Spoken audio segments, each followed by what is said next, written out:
Sumainyo ang Panginoon, at sumaiyo rin. ang mabuting balita ng Panginoon ayon kay San Juan. Papuri sa iyo, Panginoon.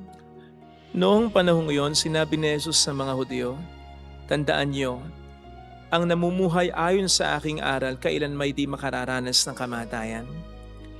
Sinabi ng mga Hudyo, "Ngayon natitiyak naming inaalihan ka nga ng demonyo. Namatay si Abraham at ang mga propeta. Pero sinasabi mong hindi mamamatay kailanman? Ang sinumang namumuhay ayon sa iyong aral? Dakila ka pa ba kaysa amang namin si Abraham? Siya'y namatay, gayon din ang mga propeta. Ano bang akala mo sa sarili mo?" Sumagot si Jesus, "Kung ako ang nagpaparangal sa aking sarili, walang kabuluhan. Ang aking Ama ang nagpaparangal sa akin at sinasabi ninyong siya ang inyong Diyos. Hindi niyo siya nakikilala, ngunit siya'y nakikilala ko. Kung sabihin kong hindi ko siya nakikilala, ako'y magiging sinungaling na tulad ninyo. Subalit nakikilala ko siya at ginagawa ko ang kanyang sinasabi. Natuwa ang inyong amang si Abraham nang mabatid na makikita niya ang araw ng pagparito ko. Nakita nga niya ito at siya'y nagalak." Dahil dito'y sinabi sa kanya ng mga Hudyo, "Wala ka pang 50 taon at nakita mo na si Abraham?" Sumagot si Jesus, "Sinasabi ko sa inyo, bago ipinanganak si Abraham, ako na." Dumampot sila ng bato upang siya'y batuhin, ngunit nagtago si Jesus at lumabas ng templo.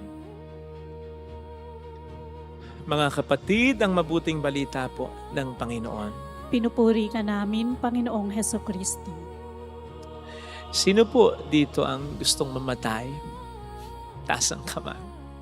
Indeed, mahirap man ang buhay, gusto pa rin natin ang patuloy na mabuhay. Ayaw nating mamatay. Takot tayo sa kamatayan. Sa katunayan, ayaw nating pinag-uusapan ang kamatayan kahit biruan lang at kung kinakailangang banggitin. Hindi niyo po ba napapansin na gumagamit pa tayo ng iba't ibang mga pahaging? Sumakabilang buhay, yumao, pumanaw. Parang hirap tayong sabihin ng diretsyo na namatay na ang isang tao. Sa Ingles, ganun din. She passed away. He's gone.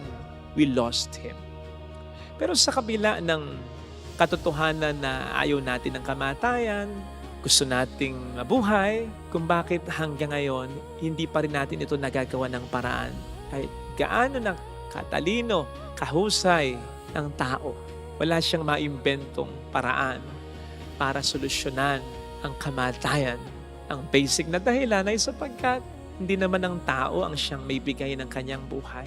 So hindi rin ang tao ang may hawak ng kanyang buhay, ang Diyos lang.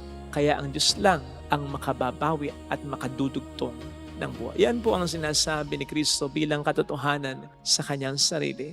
Siya ay Diyos na pwedeng magdugtong at po pwedeng bumawi ng buhay ng tao. Ang sabi niya ay hindi makararanas ng kamatayan ang sa kanya'y naniniwala at sumusunod. Something na very strange, very foreign. Kung hindi man ay nakasusuka para sa mga Hudyo. Sapagkat hindi lamang sa nilelevel ni Kristo ang sarili niya sa pagiging Diyos, kundi dahil wala pa silang nakitang ganito. Sa talambuhay nila, wala pa silang alam o ninabalitaan na nabuhay pagkatapos mamatay. Kahit na ang mga dakilang taong alam nila, kaya nga they were arguing about Abraham na dakilang tao para sa kanila, pero nang ito'y mamatay, hindi nila ito nakitang muling nabuhay. Bagay na maintindihan mo kahit pa paano para sa mga Hudyo dahil sabi ko nga, very foreign, very strange para sa kanila ito. Pero hindi pa rin po pwedeng maging excuse o magandang dahilan sapagkat pirmis namang sinasabi ni Jesus ang katotohanan tungkol sa kanyang sarili na siya'y Diyos na totoo at napatunayan niyan sa mga gawa ng mga milagro at himala na ginawa niya. Kaya hindi po pwedeng maging excuse na hindi sila maniwala dahil pinapaunawa naman sa kanila ni Jesus na siya'y Diyos. Kaya bilang Diyos, may kakayanan siyang gawin ito na talagang magdugtong ng buhay ng tao. Ang mas dapat tanungin ay tayo. Tayo na sigurado ng Diyos si Jesus. Si Jesus na nagsabing siya ang buhay.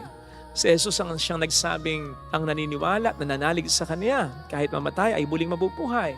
Pinaniniwalaan ba talaga natin ito? Kung oo ang sagot natin, pero bakit natatakot pa rin tayong mamatay? Ano nga ba ang dahilan? Hindi natin maiwan ang mundong ito? So gusto natin lagi tayo na lang nandito? Sige nga, gusto niyo ba niyo? Gusto niyo ba yun? Kaya nga po siguro nabuo yung expression na biro kapag may nagbe-birthday, mabuhay ka hanggat gusto mo. Because in our hearts, in the depths of our hearts, alam natin, hindi tayo kontento sa ganitong buhay na meron tayo. Ayaw natin na mabuhay ng walang hanggan na ganito. Sapagkat sabi nga sa banal na kasulatan, God has planted eternity into our hearts. Meron tayong pangangailangan sa walang hanggan at hindi matutugunan ng buhay dito sa mundo yan. So, bakit nga ba tayo sa totoo lang natatakot sa kamatayan? Sapagkat hindi pa talaga natin kayang iwan ang mundong ito? O sa totoo lang ay hindi natin alam kung saan tayo paroroon pagkatapos ito? Sapagkat sa tanong na mabubuhay nga ba tayo pagkatapos ng buhay na ito sa mundo, ang sagot ay oo. In as much as may kaluluwa tayo, na kapag namatay ang ating katawan, ay humihiwalay ito. Buhay ito. Kaya nga ang tawag natin sa bangkay ay mga labi, remains. Yun yung katawang naiwan. Sapagkat buhay ang kaluluwa niyan. Yun nga lamang, hindi natin alam kung saan ito pupunta. Kung ito'y mapupunta ng langit, edi ito'y patuloy na mabubuhay. Pero kapag ito'y napunta ng impyerno, araw-araw ito sa loob ng walang hanggan na panahon ay mamamatay. May kwento nga po tungkol sa isang lapid na daw dati sa England na may nakasulat na mga words na ganito. Stranger, pause as you pass by. As you are now, so once was I. As I am now, so you will be. And so prepare for death and follow me. May rhyme na makatotohanan pa sapagkat basically ang sinasabi nung nasa lapid na mamamatay ka rin. Pero mas maganda yung sinulat nung isang stranger na nakabasa nito sapagkat hindi lamang may rhyme kundi makatotohanan din. Ang sabi niya bilang sagot sa statement na ito, to follow you, I am not content until I know which way you went. Sa madaling salita, oo, sa kamatayan, susundan talaga kita. Pero gusto ko munang malaman saan ka napunta. Indeed, mga kapatid, mahirap naman talagang harapin ang katotohanan ng kamatayan dahil hirap tayong iwan ng mundong ito at hindi rin natin alam ang ating paroroonan pagkatapos nito. Pero kung malalaman natin na mas magandang dihamak sa buhay na ito ang buhay sa kabila na naghihintay sa atin, hindi man mawala ng lubusan, ay mababawasan ng malaki ang takot natin sa kamatayan. At binibigyan nga po tayo ng Panginoon ngayon ng kapangyarihan para dyan. At yun ay kung siya'y ating pananaligan at susundin lamang. Sa gayon, makikita natin ang kamatayan sa lente ng ating pananampalataya. Sa pananampalataya natin kay Kristo na Diyos na totoo at muling nabuhay at magkakaloob sa atin ng buhay. Sabi nga po ng isang French philosopher na si Jean Paul, life is a sea between B and D. Kasi nga po sa alphabet, di ba, ang letters B and D ay napapagitnaan ng C. So, para sa kanya, life is a sea between B and D. And that stands for, life is a choice, C, between birth and death. Sa pagitan nga daw po ng kapanganakan at kamatayan natin, nandoon yung mga pagpili na ginagawa natin, our choices. Pero sana yung choice natin ay maging laging big C, si Jesus Christ. Sumunod tayo sa Kanya, sumampalataya tayo sa Kanya. Sa gayon, titingnan natin ang buhay na ito at ang kamatayan sa mata ng pananampalataya natin sa Kanya upang hindi natin panghinayangan masyado ang buhay na ito, upang hindi tayo mapako dito at nang sa gayon ay hindi rin po natin katakutan ang kamatayan o ang buhay pagkatapos nito. Ito po sana ang hilingin nating biyaya sa ating banal na pagdiriwang, yung tayo talagang maniwala at sumunod sa ating Panginoon Jesucristo, sapagkat kapag talagang nangyari yon, ay sinisigurado ko po sa inyo, mapupunta tayo ng langit. at hindi tayo mapupunta ng impyerno. At kapag tayo napunta ng langit, siguradong masasabi natin, sayang, sana dati pa ako namatay. Pero kapag tayo napunta ng impyerno, baka siguradong masabi natin, bakit nga pa ba ako nabuhay? Diyos, sana ang hiling nating biyaya ngayon sa ating pagdiriwang. Ilagay natin ang ating kanang kamay sa tapat ng ating puso.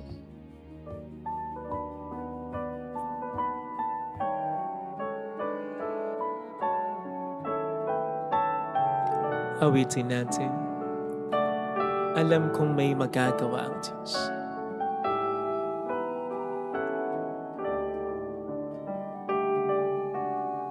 Alam kong may magagawa Makapangyarihan siya. ang Diyos. Alam kong may magagawa ang Diyos.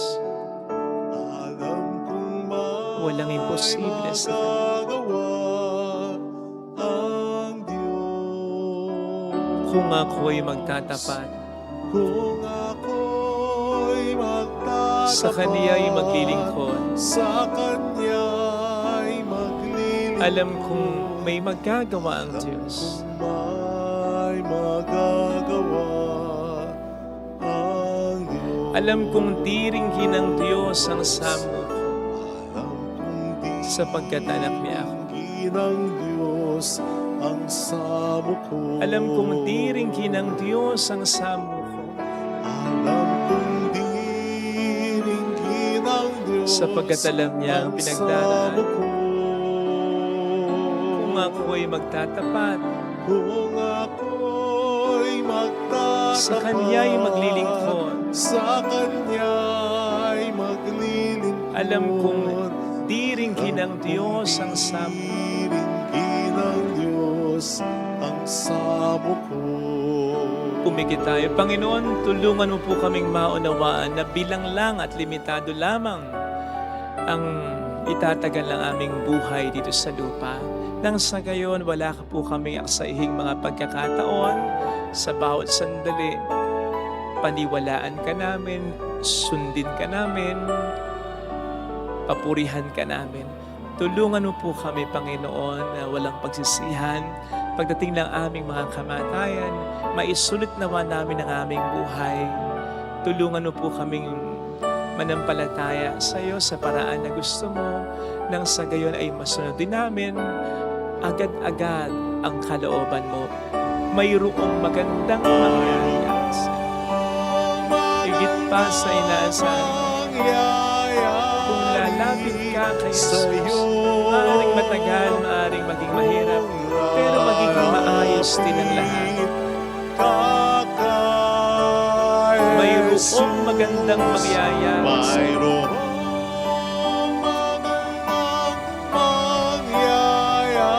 Kung lalapit kay Jesus, kung lalapit kay Jesus. Papuri sa Ama, sa Anak, sa Espiritu Santo. Kaparanang sa unang-una, ngayon, magpakailanman at magpasawalang hanggan. Amen. Thank you for watching. Please like, share, and subscribe.